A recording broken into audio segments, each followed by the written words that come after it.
আচ্ছা, আপনার সাথে কখনো এমন হয়েছে যে আপনি দেখতে বসেছেন একটি মুভি অথচ দেখলেন দুটো? এই মুভিতে সাবা মরিয়ম নামে এক বিশ্ববিদ্যালয়ের শিক্ষিকাকে ধর্ষণ করে পেট্রোল দিয়ে পুড়িয়ে হত্যা করে। আর এই কেসের তদন্ত দেওয়া হয় এক পুলিশ অফিসারকে।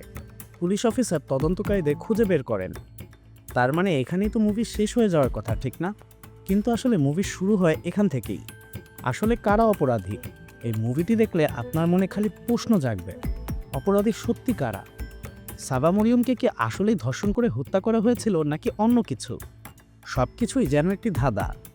এই মুভি দেখতে গিয়েও আমারও ঠিক এমনটাই হয়েছিল। চলুন তবে আর দেরি না করে মুভির কাহিনী শুরু করা যাক। আমি ফারুক, আজ পুরোটা সময় আপনাদের সঙ্গে থাকবো সিনে ওয়ার্ল্ডে। আজ আপনাদের বলবো 2022 সালে মুক্তি পাওয়া মালায়াম ক্রাইম থ্রিলার মুভি জানাগানা মানার কাহিনী। মুভিটির আইএমডিবিতে রেটিং রয়েছে 8.3 আউট অফ 10।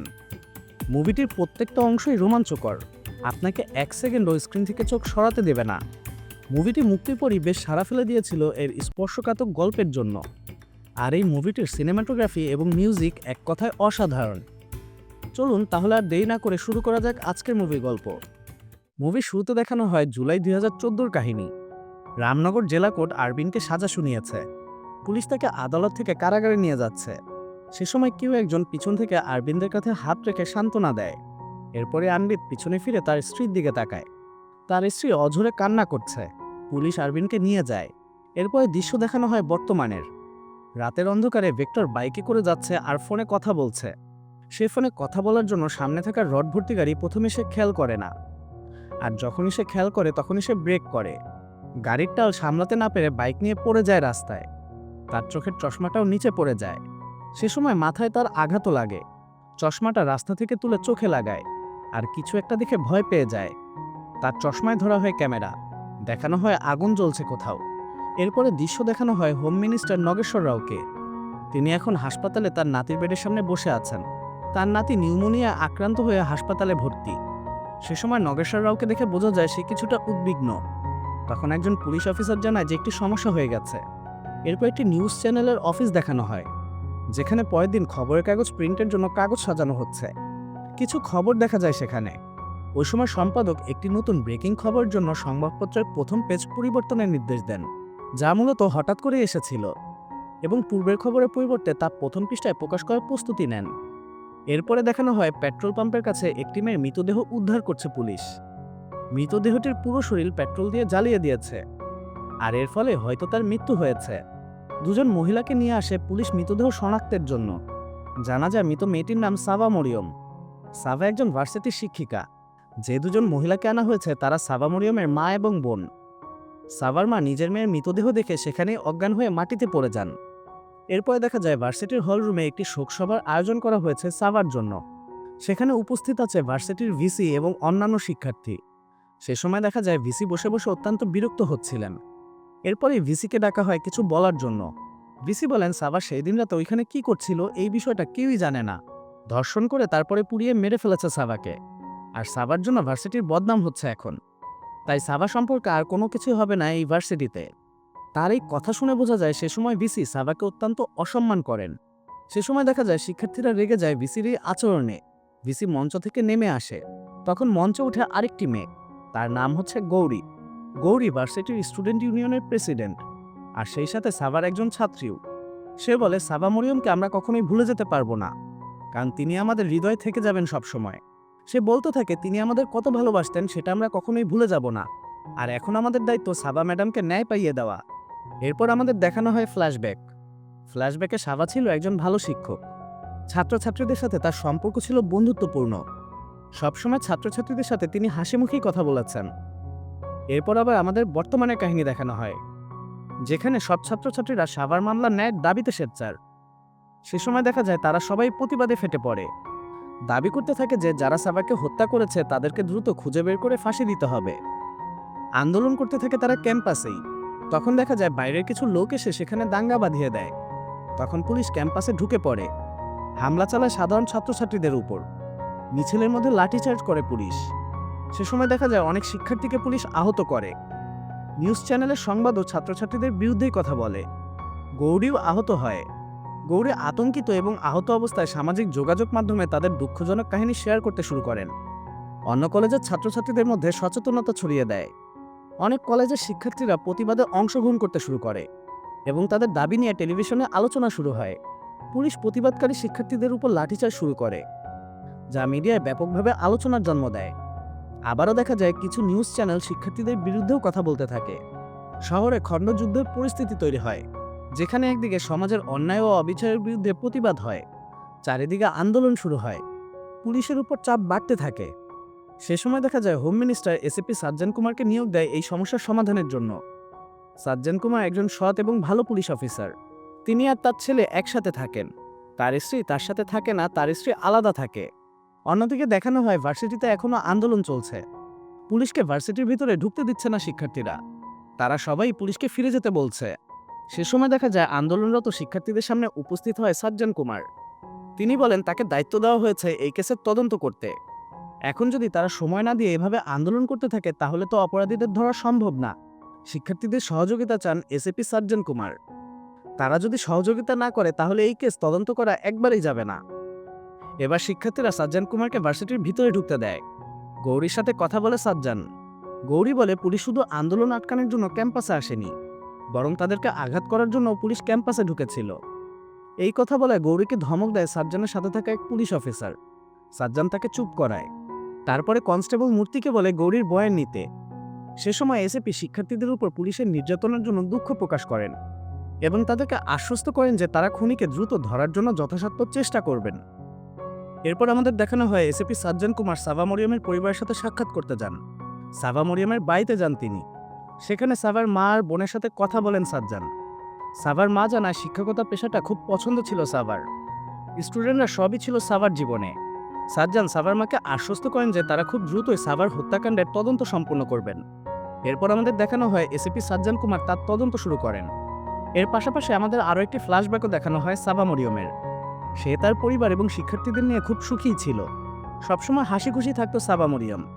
এদিকে পুলিশ তাদের তদন্তের এক পর্যায়ে আবিষ্কার করেন যে জায়গায় সাবাকে পুড়িয়ে দেওয়া হয়েছে সেই স্থানটি পেট্রোল পাম্প এবং টোলগেটের মধ্যে পড়ে এবং এই দুই স্থানের মধ্যে দূরত্ব প্রায় 3 কিলোমিটার। এই 3 কিলোমিটার পথে কোনো সিসিটিভি ক্যামেরা নেই। তদন্ত করতে গিয়ে তারা খুঁজে পায় যে নিহত হওয়ার সময় পেট্রোল পাম্প থেকে 96টি গাড়ি গিয়েছিল, কিন্তু টোলগেটে পৌঁছানোর সময় গাড়ির সংখ্যা ছিল 94টি। অর্থাৎ এখানে 2টি গাড়ি সন্দেহজনকভাবে নিখোঁজ। এর মাঝে একটি বাইকও ছিল। এই গাড়ি দুটিকে সন্দেহের তালিকায় রাখে পুলিশ। এরপরে দেখা যায় ওয়ান্টেড আসামিদের তালিকা বের করে পুলিশ, যাদের লোকেশন খুনের রাতে সেই এলাকার কাছাকাছিই ছিল। সেই সময় একজন কনস্টেবল এসে সাজ্জানকে জানায় ভিক্টর নামে এক লোক তার সাথে দেখা করতে এসেছে। মূলত এই সেই ভিক্টর যার বাইক অ্যাক্সিডেন্ট হয়েছিল সেই রাতে। ভিক্টর সাজ্জানকে বলে সেদিন অ্যাক্সিডেন্ট হয়ে রাস্তায় পড়ে যাওয়ার পর সে যখন আবার উঠে তার চশমা চোখে লাগায়, তখন দেখে 4 জন লোক গাড়ি থেকে একটি লাশ বের করে, তারপর পেট্রোল দিয়ে আগুন জ্বালিয়ে দেয় লাশটিকে। সে সময় সাজ্জান জিজ্ঞাসা করে ভিক্টর কি সেই 4 জনকে আবারও দেখলে চিনতে পারবে, বা তাদের গাড়িটির নাম্বারটা কি সে দেখেছে। ভিক্টর জানায় অন্ধকার থাকার কারণে সে স্পষ্ট দেখতে পায়নি, আর গাড়ির নাম্বারটাও ভিক্টর খেয়াল করেনি। তবে ভিক্টর বলে গাড়িটি ছিল একটি কালো রঙের ডিজায়ার গাড়ি। তখন এক পুলিশ অফিসার বলে যে দুটো গাড়িকে তারা সন্দেহ করছে তার মধ্যে একটি হচ্ছে কালো রঙের ডিজায়ার গাড়ি। সে সময় দেখা যায় সাজ্জান সিসিটিভি ফুটেজ দেখায় ভিক্টরকে। ভিক্টর তখন গাড়ি চিনতে পারে। সে বলে হ্যাঁ এটিই সেই গাড়ি, আর তাদের করা অপরাধীদের তালিকাও দেখায়। মোট 4 জনের তালিকা থেকে একজনের ছবি দেখে ভিক্টর চিনতে পারে। তাদের তালিকার এই 4 জনের ফোনের লোকেশন ঘটনার রাতে পেট্রোল পাম্পের ওখানেই ছিল। এছাড়াও ফরেন্সিক দল ক্রাইম সিন থেকে একটি ফিঙ্গারপ্রিন্ট উদ্ধার করে, যা অপরাধীদের ডাটাবেসের সাথেও ম্যাচ করে। সাজ্জান তখন বলে তাহলে এদেরকে গ্রেফতার করা যাক। তখন আরেকজন পুলিশ অফিসার বলে ওঠে স্যার ওরা বড় বড় রাজনীতিবিদের জন্য কাজ করে, এদের গ্রেফতার করলে উপরমহল থেকে চাপ দিয়ে আবারও ছাড়িয়ে নিয়ে যাবে, আর এই জন্য এদের মনে কোনো ভয় নেই, যা ইচ্ছা করে বেড়ায় এরা। সাজ্জান বলে এবার আর তারা কোনোভাবেই ছাড়া পাবে না। এরপরে দেখা যায় সাজ্জান যেহেতু বুঝতে পারে এদেরকে ধরেও কোনো লাভ হবে না, ছেড়েই দিতে হবে তাদেরকে, তাই এসিপি সাজ্জান কুমার কাজটা গোপনে করার সিদ্ধান্ত নেয়। তারা একে একে 4 জন অপরাধীকেই গ্রেফতার করে। এমনকি সাজ্জান তার সিনিয়র অফিসারকেও এই ব্যাপারে কিছু জানায় না। কিন্তু কাজ শেষ করে এসিপি সাজ্জান যখন পুলিশ স্টেশনে আসে তখন একজন কনস্টেবল বলে সব খবর কেউ লিক করে দিয়েছে। মিডিয়ার সাধারণ মানুষ এই সব কিছু জানতে পেরে খুবই ক্ষেপে আছে এই 4 জন অপরাধীর উপর। এই গোপন খবর কিভাবে লিক হলো সেটাও তখন আমাদের দেখানো হয় না। এর পরের দিন দেখানো হয় খবরের কাগজে বড় করে খবর হয়েছে সাবার হত্যাকাণ্ডের মুখ্য 4 অপরাধীকে গ্রেফতার করেছে পুলিশ। তারপর দেখানো হয় পুলিশ স্টেশনের জেলখানায় এসিপি সাজ্জান 4 জন অপরাধীকে জিজ্ঞাসাবাদ করছে। অপরাধীরা এসিপির প্রশ্নের কোনো উত্তর তো দেয়ই না, উল্টা তার সাথে হাসি আর তামাশা করতে থাকে। যেন তারা জানে একটু পরেই তাদের ছেড়ে দিবে এসিপি সাজ্জান। একজন তো সোজা বলে ওঠে যে সে রাজনৈতিক হস্তক্ষেপের কারণে মুক্তি পেয়ে যাবে, তাও আবার কয়েকদিনের মধ্যেই। তবে তাদের মধ্যে একজনকে জিজ্ঞাসাবাদ করার সময় ছেলেটা কাঁদতে শুরু করে। সাজ্জান বলে তাদের অপরাধটা স্বীকার করতে, কিন্তু ওই ছেলেটাও কিছুতেই কিছু বলে না। ওই সময় দেখা যায় কনস্টেবল মূর্তি সেখানে আসে। সে এসে জানায় পুলিশ স্টেশনের বাইরে ছাত্ররা প্রতিবাদ মিছিল শুরু করেছে, কারণ 2 দিন হলো অপরাধীদের গ্রেফতার করেছে পুলিশ, কিন্তু অপরাধীদের এখনো কোর্টে পাঠানো হয়নি। তাদেরকে কেন কোর্টে পাঠানো হচ্ছে না, কেন বিচার করে শাস্তি দেওয়া হচ্ছে না, এর জন্যই মূলত আন্দোলন করে ছাত্রছাত্রীরা। সে সময় দেখা যায় এসিপি সাজ্জান কুমার স্টেশনের বাইরে বের হন। শিক্ষার্থীদের সাথে কথা বলার সময় রেগে যান এসিপি। সে সময় দেখা যায় এক ছাত্রের কলার চেপে ধরেন। তখন দেখা যায় অন্য ছাত্ররাও হামলা করতে আসে, আর এতে করে ছোটখাটো একটা হাঙ্গামা বেঁধে যায় সেখানে। কয়েকজন ছাত্র আহতও হয়। এর পরের দৃশ্যে দেখানো হয় এসিপিকে তার সিনিয়র ডেকে পাঠিয়েছে। সাজ্জান বলে তারা এখনো সব প্রমাণ জোগাড় করতে পারেনি। এই অবস্থায় তারা যদি অপরাধীদের কোর্টে নিয়ে যায় তবে অপরাধীরা সহজেই ছাড়া পেয়ে যাবে। সে সময় দেখা যায় সাজ্জান অপরাধীদের ঘটনাস্থলে নিয়ে আবারও তদন্ত করার অনুমতি চায়। তবে তার সিনিয়র সাজ্জানকে অনুমতি দেয় না। তিনি বলেন সাজ্জানকে এই কেস থেকে সরিয়ে দেওয়া হবে। সাজ্জান বুঝতে পারে রাজনৈতিক পেশার কারণে তাকে এই কেস থেকে সরানো হচ্ছে। সাজ্জান তার সিনিয়রকে বলে যারা সাজ্জানকে এই কেস থেকে সরাতে চায় তাদের বলে দিতে আর একটু সময় প্রয়োজন। এই কথা বলেই সে বের হয়ে যায় রুম থেকে। এরপরে দেখা যায় সাজ্জান কুমার তার ছেলেকে স্কুলে দিয়ে এসে পুলিশ স্টেশনে আসে। স্টেশনে ঢোকার পর কনস্টেবল মূর্তি জানায় অপরাধীদের বেল করার জন্য রাজনৈতিক দলের এক নেতা এসেছিল এবং সে তাদেরকে দিয়ে স্বাক্ষর করিয়ে নিয়ে গেছে। এটা শুনে এসিপি সাজ্জান কুমার চিন্তিত হয়ে পড়ে। তাহলে কি এত কষ্ট করে ধরা এই অপরাধীরা ছাড়া পেয়ে যাবে? এটা কি করে হতে দেওয়া যায়? সে সময় সাজ্জানের কাছে তার সিনিয়রের ফোন আসে। সাজ্জানকে সিনিয়র অফিসার নির্দেশ দেন অপরাধী যুবকদের অন্য পুলিশ স্টেশনে হস্তান্তর করতে, আর সাজ্জানকে এই কেস থেকে সরিয়ে দেওয়া হয়েছে। সে সময় সাজ্জান বলে এই কেস সে অনেকটাই সমাধান করে ফেলেছে, তাকে আর একটু সময় দিতে বলে সাজ্জান। কিন্তু সিনিয়র বলে তার কিছু করার নেই, এই অর্ডার উপর থেকে এসেছে। এরপরে দেখানো হয় সাজ্জানের আপত্তি থাকা সত্ত্বেও শেষ পর্যন্ত তিনি অপরাধীদের গাড়িতে তুলে অন্য স্টেশনের দিকে যাচ্ছে। পথে তার মনে পড়ে তিনি সাভার মায়ের কাছে প্রতিশ্রুতি দিয়েছেন যে তিনি দোষীদের শাস্তি নিশ্চিত করবেন, আর ভার্সিটির শিক্ষার্থীদেরও তিনি কথা দিয়েছেন। তারা তো তার কথায় ভরসা করেছে। এরপর এসিপি সাজ্জান তার পিছনে থাকা পুলিশের গাড়িটিকে নির্দেশ দেয় আগে চলে যেতে। তারা যেখানে অপরাধীদের নিয়ে যাচ্ছে সেই পুলিশ স্টেশনে আগে চলে যাবে। এরপরে দেখা যায় সাজ্জান গাড়িটি একটি নিরিবিলি জায়গায় নিয়ে যায়, আর সেখানে এদেরকে ইনকাউন্টার করে দেয়, অর্থাৎ গুলি করে 4 জনকেই মেরে ফেলে। পরের দিন যখন এই ইনকাউন্টারের খবর চারিদিকে ছড়িয়ে পড়ে তখন জনসাধারণ এবং গণমাধ্যমেও এসিপি সাজ্জানকে সমর্থন জানাতে শুরু করে। দেখা যায় এই বিষয়টাতে সবাই খুব খুশি হয়। চারিদিকে মিষ্টি বিতরণ করে ছাত্ররা। এসিপি সাজ্জানের ছেলেকেও তার স্কুলের শিক্ষক মিষ্টি খাওয়ায় এবং তার বাবাকেও ধন্যবাদ জানায়। সবাই মনে করে এই অপরাধীদের সাথে যা করেছে এসিপি সেটা ঠিকই করেছে, এমনটাই হওয়া উচিত এই অপরাধীদের শাস্তি। এরপর একটি প্রেস কনফারেন্স হতে দেখা যায়। সেখানে সাজ্জানের সিনিয়র অফিসার বলে গতকাল রাতে পুলিশ অপরাধীদের নিয়ে ঘটনাস্থলে আবারও তদন্ত করতে যায়, যেন তারা আরও প্রমাণ সংগ্রহ করতে পারে। আর তখনই ওই অপরাধীরা পুলিশকে আক্রমণ করে পালানোর চেষ্টা করে, যার জন্য গুলি চালাতে বাধ্য হয় পুলিশ। সে সময় সাংবাদিকরা অনেক প্রশ্ন করতে থাকে এসিপি সাজ্জান কুমারকে। তখন দেখা যায় একজন কনস্টেবল এসে সাজ্জানের কানে কানে বলে স্কুল থেকে ফোন এসেছে, তার ছেলের অ্যাক্সিডেন্ট হয়েছে। সাথে সাথে হাসপাতালে ছুটে যায় সাজ্জান। সেখানে তার স্ত্রীও আসে। বাইরে এসে বসে সাজ্জান। সেখানে সাবা মরিয়মের মা এবং বোনও এসেছে তার ছেলের খবর শুনে। সাবার মা সাজ্জানকে সান্ত্বনা দেয় এবং বলে সবকিছু ঠিক হয়ে যাবে। সাজ্জান জানতে পারে স্কুল থেকে বের হওয়ার পর রাস্তায় একটি গাড়ি এসে তার ছেলেকে চাপা দিয়ে চলে যায়। গাড়িটিতে যে নাম্বার প্লেটটি লাগানো ছিল সেটিও ছিল নকল। এদিকে সাজ্জানের সিনিয়র অফিসার তাকে ফোন করে জানায় ন্যাশনাল হিউম্যান রাইটস কমিশন সাজ্জানের বিরুদ্ধে ইনকাউন্টার অভিযোগ দায়ের করেছে, যার জন্য কোর্টে হাজিরা দিতে হবে সাজ্জানকে। এরপরে দেখানো হয় সাজ্জান আরও কিছু তদন্ত করছে। সাজ্জান আবারও সাভার ভার্সিটির স্টুডেন্টদের সাথে দেখা করে কিছু প্রশ্ন করে। এরপরের দিন কোর্টে আসে সাজ্জান। সাভার মা আর বোনও আসে কোর্টে, আর তাদের সাথে আসে সাভার সব স্টুডেন্ট। সাজ্জানকে সমর্থন করার জন্য কেন্দ্রীয় বিশ্ববিদ্যালয়ের ছাত্ররা আদালতে উপস্থিত হয়। সাজ্জানের পক্ষের উকিলের নাম মিস্টার আইয়ার। তাই সবাই ভাবে এই কেসটা খুব দ্রুতই শেষ হয়ে যাবে, কারণ তিনি একজন বিখ্যাত উকিল।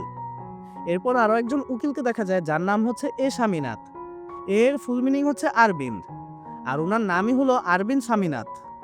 এই সেই আরবিন্দ যাকে মুভি শুরুতে দেখানো হয়েছিল, যাকেই মূলত কোর্টরুমে সাজা শোনানো হয়েছিল। কিন্তু এখন তার বয়স বেড়েছে, হাতে লাঠি নিয়ে খুঁড়িয়ে চলেন তিনি।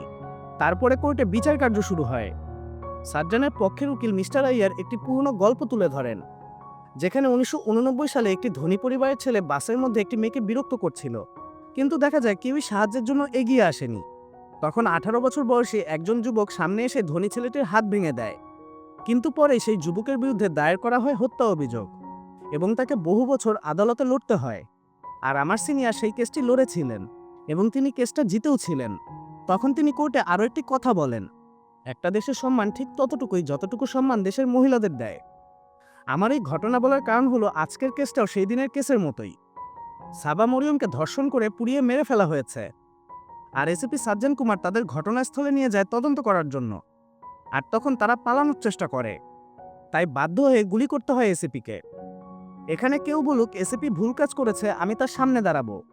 তখন দেখা যায় বিরোধী পক্ষের উকিল আরবিন হাত তুলেন। তিনি বসা থেকে উঠে দাঁড়ান এবং বলতে শুরু করেন, মিস্টার আইয়ার যা বলছে তার সবই ঠিক, আমি তার কথা ভুল বলছি না। এরপর আদালতের কাছে একজন মহিলাকে ডাকার অনুমতি চায় আরবিন। আদালত অনুমতি দেয়। মহিলা এসে কাঠগড়ায় দাঁড়ায়। আরবিন বলে, এই মহিলার 13 বছর মেয়ের সাথে 2 বছর আগেও ঠিক এমন ঘটনাই ঘটেছিল। 67 বছরের এক বুড়ো এই মহিলার ছোট্ট বাচ্চার উপর শারীরিক অত্যাচার করে। যখন ছোট মেয়ের কাকা পুলিশের কাছে যায় বিচারের জন্য, তখন তার কাকাকেও মিথ্যা কেসে ফাঁসিয়ে জেলে পাঠানো হয়। আর ওই মেয়েটি যখন কোর্টে আসছিল, তখন নাম্বার প্লেট ছাড়া একটি গাড়ি এসে চাপা দিয়ে মেরে ফেলে সেই ছোট্ট মেয়েটিকে।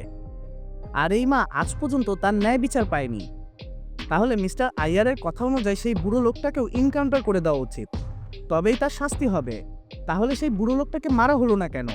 সে একজন এমএলএ, সেই জন্যই কি? আর সেই কেসও তো আপনিই লড়েছেন মিস্টার আইয়ার, তাহলে সেই কেসের ন্যায় বিচার কেন হলো না? মিস্টার আইয়ার বলে, সেই কেসের বিচার এখনো চলছে, কোর্ট এখনো তার রায় দেয়নি। আরবিন তখন বলে, এই 4 জনকে তো কোর্টে আনাই হলো না, তাদের অপরাধ তো প্রমাণই হয়নি, তাহলে কিসের শাস্তি দেওয়া হলো তাদের? কিংবা কাদেরকে বাঁচানোর জন্য মারা হলো এদেরকে? কে দোষী কে নয় তা যদি পুলিশই নির্ধারণ করে, তাহলে আদালতের ভূমিকা কি থাকে? তিনি বলেন, 4 জনকে আদালতে হাজির করার আগেই ইনকাউন্টার করা হয়েছে, যা সম্পূর্ণ আইন বিরোধী। এরপরে আরবিন জাতীয় মহিলা কমিশনের সভাপতিকে কাঠগড়ায় ডাকেন এবং প্রশ্ন করেন, আপনি সামাজিক যোগাযোগ মাধ্যমে একটি পোস্ট করেছেন যে আপনি একদম শক। মহিলাকে জিজ্ঞাসা করা হয়, আপনি সাভার মৃত্যুতে কেন এত অবাক? এরকম কেস তো দেশে প্রতিনিয়তই ঘটছে। সে সময় দেখা যায় মহিলাটি কোনো উত্তর দিতে পারে না। সে কোনো রকমে বলে, কারণ এখানে একটি মেয়ের প্রতি নির্যাতন করা হয়েছে। এরপরে দেখা যায় আরবিন একজন সাংবাদিককে কাঠগড়ায় ডাকেন, যাদের সংবাদপত্রে সর্বপ্রথম সাভার মৃত্যুর ঘটনাটি ছাপা হয়েছিল। আরবিন বলেন, সাভার পোস্টমর্টম রিপোর্ট আসে 10 তারিখ সকালে, আর সংবাদপত্র প্রিন্ট হয় 9 তারিখ রাতের মধ্যে। তাহলে পোস্টমর্টম রিপোর্ট আসার আগে আপনারা জানলেন কিভাবে যে এটি একটি মার্ডার? আর কেন সাভার মৃত্যুর খবরটা একদম সামনের পাতায় বড় করে ছাপানো হয়? সে সময় দেখা যায় সেই সাংবাদিকও কোনো উত্তর দিতে পারে না। এরপরে সাভার মাকে কাঠগড়ায় ডেকে আরবিন জিজ্ঞাসা করেন, আপনার মেয়ে সাভার সাথে ঠিক কি হয়েছিল? সাভার মা বলেন, আমার মেয়েকে ধর্ষণ করে তাকে আগুনে পুড়িয়ে মেরে ফেলেছে। আরবিন প্রশ্ন করে, আপনি কি সেটা হতে দেখেছেন? সাভার মা কাঁদতে কাঁদতে বলে, না। এবং সে সময় দেখা যায় সে খুব অসুস্থতা বোধ করেন। সাভার মাকে কাঠগড়া থেকে নিয়ে যাওয়া হয়। এই ঘটনার পর বিচারক উকিল আরবিনকে সাবধান করেন, এরকম ঘটনা ঘটানোর মতো পরিস্থিতি আবার যেন তিনি তৈরি না করেন। আর আপনি এত সব জিজ্ঞাসার মাধ্যমে কি প্রমাণ করতে চাইছেন? আমাদের একটু স্পষ্ট করে বলুন। সে সময় আরবিন বলেন, আমি একটা কথাই প্রমাণ করতে চাই, মিডিয়া যা দেখায় তা সবসময় সত্যি নাও হতে পারে। সাভার মাও সবকিছু জানতে পেরেছে মিডিয়া থেকেই, তিনি নিজেও কোনো কিছু দেখেনি। আর পোস্টমর্টম রিপোর্টেও নিশ্চিত করে বলেনি যে ধর্ষণ করা হয়েছে। রিপোর্টে বলা হয়েছে হয়তো হয়েছে, অর্থাৎ মিডিয়া কি করে নিশ্চিত করে প্রচার করছে এটি একটি ধর্ষণ কেস। আর সব সত্যি বলার জন্য যদি মিডিয়াই থাকে এবং সেই সত্যির উপর নির্ভর করে অপরাধীদের শাস্তি দেওয়ার জন্য পুলিশ থাকে, তাহলে এই কোর্টের কি প্রয়োজন? তখন মিস্টার আইয়ার বলে ওঠেন, প্রতিপক্ষের উকিল আমাদের সময় নষ্ট করছে। আর যাদের মারা হয়েছে তারা দাগি আসামি, তারা এর আগে অনেকবার জেলেও গিয়েছে, তারা ডাকাতি, মারপিট এবং খুনের মতো কেসের সাথে জড়িতও ছিল। আর তাদেরকে নির্দোষ প্রমাণের জন্য আমার প্রতিপক্ষ উকিল এত চেষ্টা করছেন। সে সময় আরবিন বলে ওঠে, তারাই সাভার হত্যাকাণ্ডের অপরাধী নয়, কারণ কোর্ট তাদেরকে অপরাধী বলেনি। আর কোর্ট তাদেরকে অপরাধী না বলা পর্যন্ত তারা ততক্ষণ ছিল শুধুমাত্র সন্দেহভাজন, আর সেই সন্দেহভাজনদেরই হত্যা করা হয়েছে। তখন মিস্টার আইয়ার বলেন, এই 4 জনের বিরুদ্ধে সব প্রমাণ আছে এবং একজন সাক্ষীও আছে যে নিজের চোখে তাদেরকে দেখেছে সাভাকে পুরানোর সময়। এরপর আইয়ার বিচারককে সেই সাক্ষীকে কাঠগড়ায় ডাকার জন্য অনুমতি চান। বিচারক তাদেরকে অনুমতি দেন।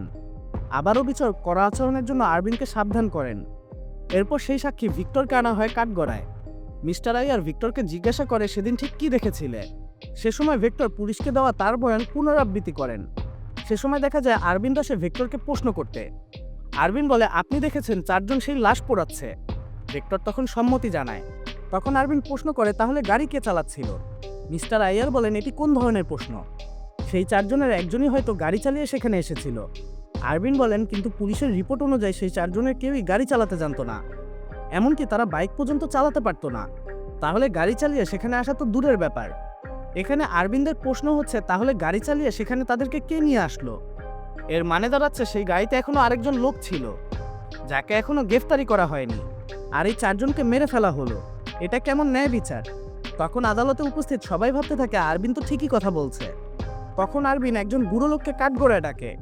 বুড়ো লোকটা তার কথা বলতে থাকে, এবং তখন আমাদেরকে একটি ফ্ল্যাশব্যাক দেখানো হয়। এই বুড়ো লোকটি তার মেয়েকে খুঁজতে ভার্সিটিতে এসেছে। এটি সেই সেন্ট্রাল ভার্সিটি যেখানে শিক্ষিকা ছিলেন সাবা মরিয়ম। ভার্সিটির অন্য কেউ বুড়ো লোকটাকে তেমন গ্রাহ্য করছে না, হয়তো তার সাধারণ পোশাকের জন্য সবাই এড়িয়ে যাচ্ছে। তখন লোকটি যায় সাবার সামনে। সাবা তার সাথে কথা বলে। সে সাবাকে বলে তার মেয়ে বিদ্যা এই ভার্সিটিতেই পড়ে, এবং তিনি তার মেয়েকে খোঁজার জন্য এসেছেন, কারণ কিছুদিন ধরে তিনি তার মেয়ের কোনো খোঁজ পাচ্ছেন না। এরপর সাবা আর বিদ্যার বাবা দুজনে মিলে বিদ্যার খোঁজ করতে থাকে। খোঁজাখুঁজি করে পাওয়া যায় বিদ্যাকে মর্গে। বিদ্যার বাবা তার মেয়ের মৃতদেহের পাশে বসে কাঁদতে থাকে। সে সময় সাবা মেয়েটাকে দেখে চিনতে পারে, কারণ 2 দিন আগে এই মেয়েটা তার সাথে কথা বলেছিল, আর সেও 2 দিন আগে আত্মহত্যা করেছে। এর মানে সাবার সাথে হয়তো বিদ্যার শেষ কথা হয়েছিল। এরপরে আমাদের দেখানো হয় সেই দিনের ঘটনা যেখানে বিদ্যা সাবার সাথে কথা বলছিল। খুব কাঁদছিল বিদ্যা। সে সময় সাবা তাকে সান্ত্বনা দিতে থাকে। ওই সময় বিদ্যার ফোনে কল আসে তার বাবার। সাবা তাকে কল রিসিভ করতে বলে। বিদ্যা তার বাবার সাথে কথা বলে। সাবা সেখান থেকে চলে যায়, আর সেদিন রাতে আত্মহত্যা করে বিদ্যা। এরপরে দেখানো হয় বিদ্যার ঘটনায় খুব কষ্ট পায় সাবা মরিয়ম, এবং বিদ্যার আত্মহত্যার কারণ খুঁজতে সাবা দৃঢ় প্রতিজ্ঞ হয়ে ওঠে। সে সময় দেখা যায় সাবা খুব খোঁজাখুঁজি করে। হোস্টেল থেকে বিদ্যার মোবাইল ফোন আর সেখান থেকে একটি সুইসাইড নোট পায় সাবা। সেই নোটে বিদ্যা লিখেছে তার মৃত্যুর জন্য একমাত্র দায়ী তার প্রফেসর। 7.5 বছর ধরে তাকে পাশ করতে দিচ্ছে না এই প্রফেসর। বিদ্যা পড়াশোনায় অত্যন্ত প্রতিভাবান ছিল এবং প্রতিটি পরীক্ষায় শীর্ষস্থান অধিকার করত, কিন্তু প্রফেসর তাকে কখনোই পছন্দ করত না, কারণ সে নিম্নবর্ণের ছিল। প্রফেসর তাকে বলেছিল নিম্নবর্ণের লোকেরা সবসময় নিচে থাকাটাই উচিত। বিদ্যা একদিন প্রফেসরের কাছে তার প্রজেক্ট সাবমিট করতে যায়। তার স্বাক্ষরের প্রয়োজন ছিল, কিন্তু প্রফেসর তাকে বলেন যতদিন তিনি এই কলেজে আছেন ততদিন সে স্বাক্ষর পাবে না। বিদ্যা জেআরডি জানায় তার প্রফেসর কোনোভাবে গ্রহণ করে না, ফলে তার অ্যাসাইনমেন্ট সাবমিট না হয় সে পরীক্ষায় বসতে পারে না। বিদ্যা এই পরিস্থিতিতে ভেঙে পড়ে, অবশেষে আত্মহত্যার পথ বেছে নেয়। আদালতে আরবিন তখন দাবি করেন যে বিদ্যা আত্মহত্যা করেনি, বরং তাকে আত্মহত্যার জন্য বাধ্য করা হয়েছে। এরপরে আরও একটি ফ্ল্যাশব্যাক দেখা যায়, যেখানে সাবা প্রফেসরের বিরুদ্ধে অভিযোগ করছিল ভার্সিটির বোর্ড মিটিংয়ের সময়, কিন্তু কেউ তার কোনো কথায় পাত্তা দেয়নি। এরপরে দেখা যায় সাবা পুলিশ স্টেশনে গিয়েছে, কিন্তু পুলিশ তাদের অভিযোগ রেজিস্টার করতে অস্বীকার করে। সাবা এবার সিদ্ধান্ত নেয় যে সরাসরি গভর্নরের কাছে গিয়ে অভিযোগ জানাবে, কিন্তু এর আগেই পুলিশ ভার্সিটির প্রফেসরকে খবর দিয়ে দেয় যে সাবা অভিযোগ করতে যাচ্ছে। সেই প্রফেসর তখন সাবার কাছে গিয়ে অনুরোধ করে অভিযোগ না করার জন্য, কিন্তু দেখা যায় সাবা প্রফেসরের কথা মানতে কোনোভাবেই রাজি হয় না। এরপরে দেখানো হয় কোর্টে আরবিন বলতে শুরু করে সাবা মরিয়ম সেদিন রাতে স্কুটি দিয়ে বাড়ি ফেরার পথে রাস্তার মধ্যে স্কুটিটি বিকল হয়ে যায়, এবং সে ফোন করার চেষ্টা করছিল তখন সেই প্রফেসর হঠাৎ করে গাড়ি চালিয়ে আসে এবং সাবাকে গাড়ি দিয়ে চাপা দিয়ে সেখান থেকে চলে যায়। তাহলে এখানে সেদিন রাতে সেই ব্যক্তিগত খুনকে একটা ধর্ষণ এবং তারপর পুড়িয়ে ফেলার ঘটনাকে কিভাবে সাজালো, আর কেনই বা সাজালো?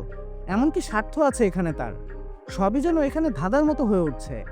এগুলোর উত্তর আমরা মুভির সামনে আগাতে আগাতে পেয়ে যাব।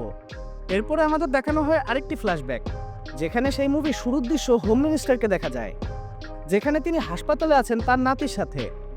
তখন মন্ত্রীর সেক্রেটারি তাকে একটি ফাইল দেখিয়ে বলেন, এখানে আপনার সকল কালো টাকা এবং আপনার অপরাধের রেকর্ড আছে, আর এটি লিক হয়ে গেছে, খুব তাড়াতাড়ি হয়তো মিডিয়ার সামনে এসে পড়বে এটা। আর সামনে নির্বাচন, আর নির্বাচনের আগে এগুলো ফাঁস হলে জনগণের বিশ্বাস হারিয়ে যাবে তাদের দল থেকে। হোম মিনিস্টার তার আসন হারানোর চিন্তায় উৎকণ্ঠিত।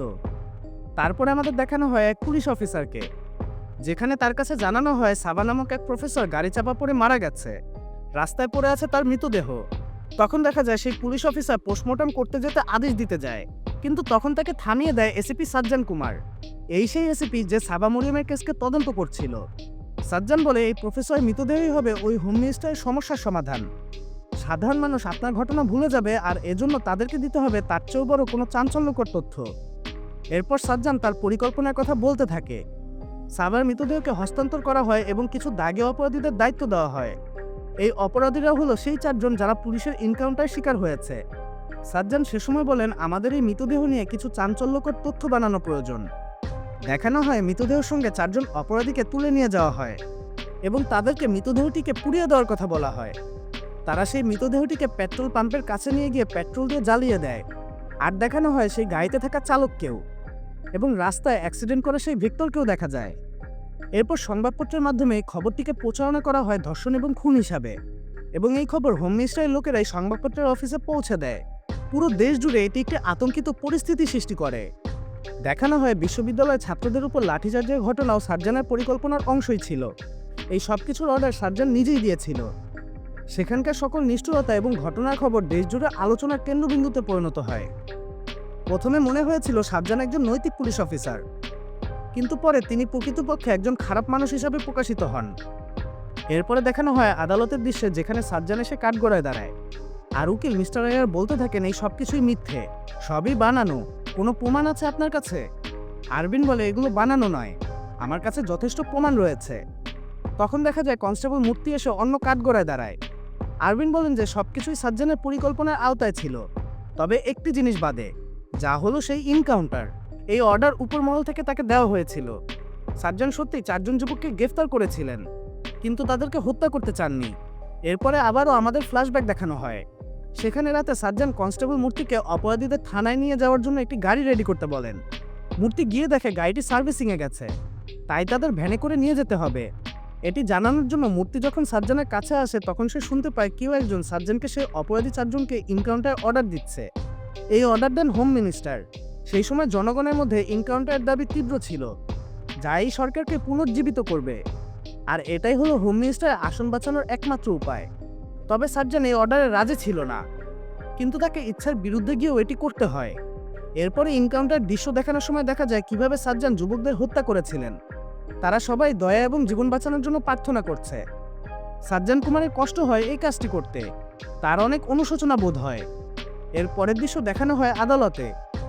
আরবিন বলছেন এই সবকিছুই হয়েছে শুধুমাত্র রাজনৈতিক কারণে। নেতারা তাদের ভোটের জন্য যে কাউকে বানায় অপরাধী আর যে কাউকে হত্যা করে। এই 4 জনকে কোনো অপরাধ ছাড়াই মারা হলো, আর সাধারণ মানুষও এই ঘটনা সমর্থন করলো, এটা না জেনেই যে আসলেই কি তারা অপরাধী কিনা। এরপরে বিচারক তার শাস্তি ঘোষণা করেন। এই কেসের সাথে যুক্ত সব অফিসারকে সাসপেন্ড করা হয়, আর সার্জনকে নিয়ে যাওয়া হচ্ছে জেলে। তখনই আবার আমাদেরকে একটি ফ্ল্যাশব্যাক দেখানো হয়, যেখানে দেখানো হয় হাসপাতালে ভর্তি সার্জনের ছেলের অ্যাক্সিডেন্টের ঘটনা ঘটেছে হোম মিনিস্টারের আদেশেই। সার্জন তখন তার ভুল বুঝতে পারে। সে বুঝতে পারে হোম মিনিস্টার তার ক্ষমতা টিকিয়ে রাখতে যে কোনো কিছুই করতে পারে। তাই এসিপি সার্জন কুমার এবার নিজেও একটি পরিকল্পনা সাজায়। তিনি সিদ্ধান্ত নেন তিনি নিজেই নিজের শাস্তি স্বীকার করবেন। এরপর তিনি পরিষ্কার প্রমাণ সংগ্রহ করতে শুরু করেন এবং এই সকল তথ্য মূর্তির কাছে পৌঁছে দেন। আসলে সাবা মরিয়ম কিভাবে সত্যি সত্যি মারা গেল তার সকল কিছু এই সার্জন জোগাড় করে ফেলেছিল, আর এই সব কিছুই দিয়ে দিয়েছিল মূর্তির কাছে। তাকে নির্দেশ দিয়েছিল একটি ভালো আইনজীবী খুঁজে বের করার জন্য এবং আদালতে তার বিরুদ্ধে লড়াইয়ের জন্য। আর এই সব তথ্য মূর্তি উকিল আরবিনকে দিয়ে দেয়, যাও ছিল সার্জনের নির্দেশেই। কিন্তু তিনি এখানে সবকিছু গোপন রেখেছেন। এর 2 মাস পরে মূর্তি জেলে সার্জনের সাথে দেখা করতে যান। সার্জন তখন মূর্তিকে বলে তিনি এই আইনজীবীকে আগে থেকেই চিনতেন, যিনি অত্যন্ত দক্ষ। তখন আমাদের একটি ফ্ল্যাশব্যাক দেখানো হয়। সার্জন জেলে আরবিনকে অনেক মারধর করছে। আরবিন আইনি লেখাপড়া করেও একজন আইপিসি অফিসার হন। তিনি সৎ একজন পুলিশ অফিসার ছিলেন, কিন্তু একটি মিথ্যা অভিযোগের কারণে আরবিনকে জেলে পাঠায় হোম মিনিস্টার। এরপরে দেখানো হয় মুভির শুরুতে সেই দৃশ্য যেখানে আরবিনকে জেলে নিয়ে যাওয়া হচ্ছে। এরপর দেখানো হয় আরবিনের স্ত্রী অনেক চেষ্টা করেছিল তার স্বামীকে বাঁচানোর জন্য, কিন্তু তিনি কোনোভাবেই পারেনি। আরবিন্দের ওয়াইফেরও মৃত্যু হয় সেই সময়ই। এরপরে আমাদের দেখানো হয় বর্তমান সময়ে হোম মিনিস্টার নাগেশ্বর রাও তার নমিনেশন জমা দিতে এসেছে নির্বাচন কমিশনের অফিসে, আর অন্যদিকে গৌরী তার ভার্সিটি থেকে নির্বাচনে দাঁড়াচ্ছে নাগেশ্বর রাওয়ের বিপক্ষে। নাগেশ্বর রাও তার গাড়িতে বসে আছেন, এমন সময় তার কাছে একটি ফোন আসে। ফোনটি করেছেন আরবিন্দ। এই সময় আবারও ফ্ল্যাশব্যাক দেখানো হয়। বহু বছর আগে আরবিন্দ যখন পুলিশে ছিল তখন বর্তমান সময় হোম মিনিস্টার তাদের দলের নেতা ছিলেন। তাদের শহরে একটি দাঙ্গা ঘটে, যেখানে 136 জন নিহত হয়, এবং এই ঘটনার তদন্তের দায়িত্ব পড়ে আরবিন্দের উপরেই। আর এই ঘটনার প্রধান সন্দেহভাজন ছিলেন নার্গেশ রাওয়ের দল। আরবিন্দ তার দলের অনেককেই গ্রেফতার করে। নার্গেশ রাও তখন যায় তার দলের লোকদের ছাড়াতে। তিনি আরবিনকে অনেক পুলিশ অফিসারদের মতোই মনে করেন, এবং আরবিনকে ঘুষ দিতে যায়। কিন্তু আরবিন ঘুষ তো নেয়ই না, উল্টা হোম মিনিস্টারকে থাপ্পড় দিয়ে অপমান করে। আর তখন থেকে নার্গেসরাও ঠিক করে তার এই অপমানের প্রতিশোধ নিবে সে। আর তাই নার্গেসরাও পুলিশ ডিপার্টমেন্টের আরও লোকদের সহায়তা নেয়, আরবিনকে মিথ্যা মামলায় ফাঁসিয়ে জেলে পাঠায়। এমনকি আরবিনদের স্ত্রীর মৃত্যুর সাথেও জড়িত ছিল এই নার্গেসরাও, সেই খুনটি করিয়েছিল তার স্ত্রীকে। এরপর মুভি শুরুতে আরবিনকে জেলে নেওয়ার সময় যে তার কাঁধে হাত রেখেছিল সেও ছিল নার্গেসরাও। তারপর বর্তমানের দৃশ্য দেখানো হয়, যেখানে ফোনে আরবিন নার্গেসরাওকে বলে, আমি ঠিক তোমার পিছনেই আছি, এটাই শেষ নয়, আমাদের আবারও দেখা হবে, এবার তোকে আর কেউ বাঁচাতে পারবে না, এটা কেবল শুরু মাত্র। এরপরে আমাদের দেখানো হয় আরবিন স্বামীনাথ তার হাতের লাঠিটি ফেলে দেয় এবং লাঠি ছাড়াই ধীরে ধীরে পা সামনে আগিয়ে হাঁটার চেষ্টা করছেন। আর এখানে এই মুভিটি শেষ হয়। এই মুভির এন্ডিংয়ে অনেক কিছু মিসিং রয়েছে, যেমন সেই সাবা মরিয়মকে যে প্রফেসর হত্যা করেছিল সেই প্রফেসরের শাস্তির বিষয়টাও এখানে মিসিং রয়েছে। সুতরাং এ থেকে আমরা বলতে পারি এই মুভির দ্বিতীয় পার্ট রয়েছে, আর দ্বিতীয় পার্টেরও ঘোষণা হয়ে গেছে। দ্বিতীয় পার্ট যখনই আসবে তখনই আমি এই মুভির দ্বিতীয় পার্টও এক্সপ্লেন করব। যদি মুভিটি ভালো লেগে থাকে তাহলে অবশ্যই লাইক করবেন এবং কমেন্টে আপনার মতামত জানাবেন। প্রতিনিয়তই চেষ্টা করছে আপনাদের সামনে নতুন নতুন ভিডিও নিয়ে আসার। কমেন্টে আপনার মতামত জানাতে ভুলবেন না। ধন্যবাদ সবাইকে, আবার দেখা হবে অন্য কোনো ভিডিওতে।